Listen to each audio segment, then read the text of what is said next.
BBMP news 9ಗೆ ಸ್ವಾಗತ. ಮೊದಲಿಗೆ ಮುಖ್ಯಾಂಶಗಳು. ನೀವೆಲ್ಲ ಭಾವನೆ ಮೇಲೆ ರಾಜಕಾರಣ ಮಾಡ್ತಾ ಇದ್ದೀರಿ. ದೇವರ ಹೆಸರು ರಾಮ, ಹನುಮಂತ, ಶಿವ. ರಾಜಕಾರಣದಲ್ಲಿ ಧರ್ಮ ಇರಬೇಕು, ಧರ್ಮದಲ್ಲಿ ರಾಜಕಾರಣ ಇರಬಾರದು.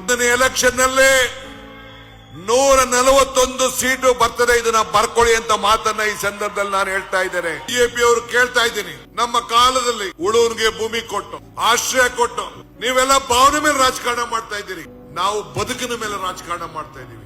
ಏನ್ ದೇವಸ್ಥಾನ, ದೇವ್ರ ಭಕ್ತಿ, ದೇವರ ಹೆಸರು ರಾಮ, ಹನುಮಂತ, ಶಿವ, ವೆಂಕಟೇಶ್ವರ ಬರೀ ನಿಮ್ಮ ಆಸ್ತಿನ?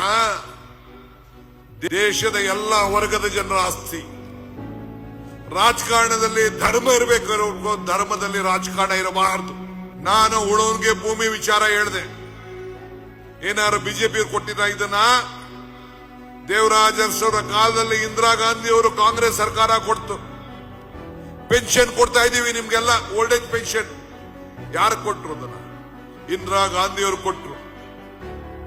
ಇವತ್ತು ನರೇಗಾ ಕಾರ್ಯಕ್ರಮ ಕಾಂಗ್ರೆಸ್ ಸರ್ಕಾರದ ಎಸ್.ಎಂ. ಕೃಷ್ಣ ಅವರ ಕಾಲ ಇತ್ತು. ಬಿಸಿ ಊಟ ಕೊಟ್ಟು, ಶ್ರೀಶಕ್ತಿ ಕೊಟ್ಟು, ಇನ್ನೇನು ಬೇಕು? ಬಿಜೆಪಿ ಯಡಿಯೂರಪ್ಪ ಇದ್ರು, ಬೊಮ್ಮಾಯಿ ಇದ್ರು, ಜಗದೀಶ್ ಶೆಟ್ಟರ್ ಇದ್ರು, ಸದಾನಂದ ಗೌಡರು ಇದ್ರು, ಕುಮಾರಸ್ವಾಮಿ ಇದ್ರು. ಒಂದು ಕಾರ್ಯಕ್ರಮ ನಾನು ಹೇಳ್ತಾ ಇದ್ದೀನಲ್ಲ, ಇಂಥ ಪಟ್ಟಿ ನನಗೆ ಆತ್ಮವಿಶ್ವಾಸ ಇದೆ.